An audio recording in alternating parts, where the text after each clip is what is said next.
Welcome to the Cyber Chronicles. My name is Brian Stevenson, and I am your host. This week we're going to have some very interesting topics to cover for the week ending April 13th. We're going to talk about some malware that's infecting critical infrastructure, not good. We're going to talk about WikiLeaks founder Julian Assange and what's going on there. We're going to talk about Samsung Galaxy fingerprint sensor not doing what it's supposed to do. We're going to talk about security flaws in MPA3. That's interesting because it's supposed to be not have problems. And we're going to talk about a Secret Service agent installed malware-infected USB drive into his laptop. Okay, let's get started.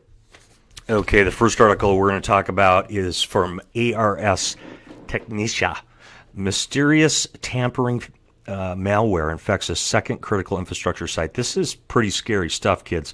16 months ago, researchers reported an unsettling escalation in hacks targeting power plants, gas refineries, and other types of critical infrastructure. Attackers may have been working on behalf of a nation that caused operational outage in a critical infrastructure site after deliberately targeting a system that prevented, get this, health and life-threatening accidents. That is not good. So we've got some bad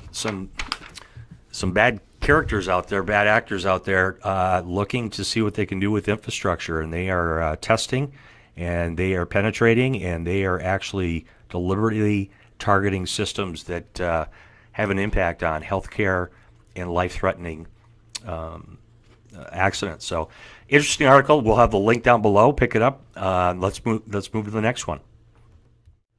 Okay, I was a little surprised this wasn't number one, but maybe it's just me. This was the article I was most interested in.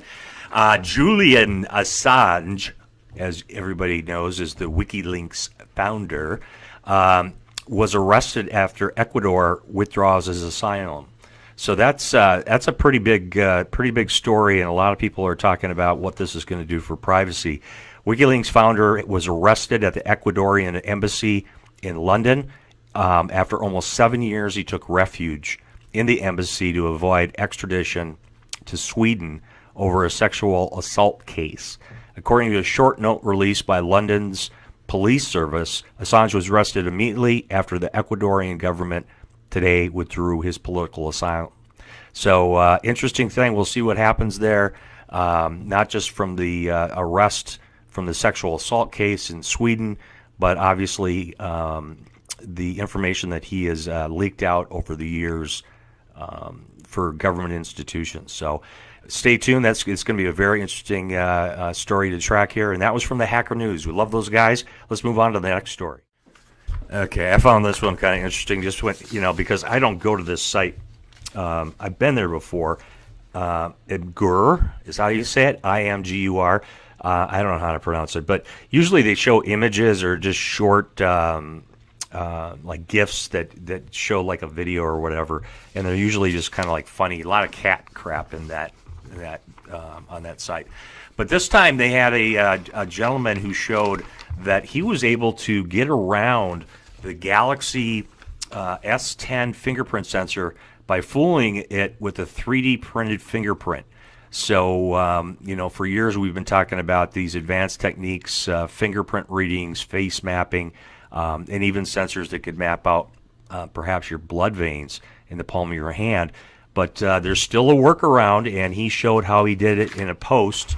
And we'll have the link down below. I watched it. It's pretty interesting to see him take a 3D model, a print, and basically just bring it up to his Galaxy phone, and it just accessed the phone. So, interesting article. Let's move on to the next news article.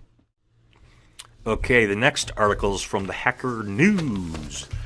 We probably get 2 or 3 of these things from the Hacker News per week because they're just on top of the stuff. Plus, I love the way that they write their articles. It's just short, succinct paragraphs, and their website page is not like 12,000 pop-ups. I swear to God, stop with the pop-ups. So, security flaws in MPA3 protocol lets hackers hack Wi-Fi passwords.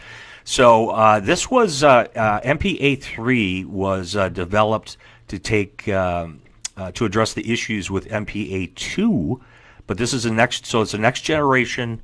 I hate that term, next gen. Wi-Fi security standard, but researchers have unveiled several serious vulnerabilities in the wireless security protocol that allow hackers to recover passwords in the Wi-Fi network. So, as always, there's nothing that's airtight. MPA3, came out pretty recently, and they've already found that they were able to find vulnerabilities in that wireless security encryption. So let's move on to our top article. Okay, our top article. This goes to the Genius Award. We gotta come up with a name. Send me ideas and names that we should do. By the way, I want to do a shout out for a friend of mine, Evan. Hope you're listening.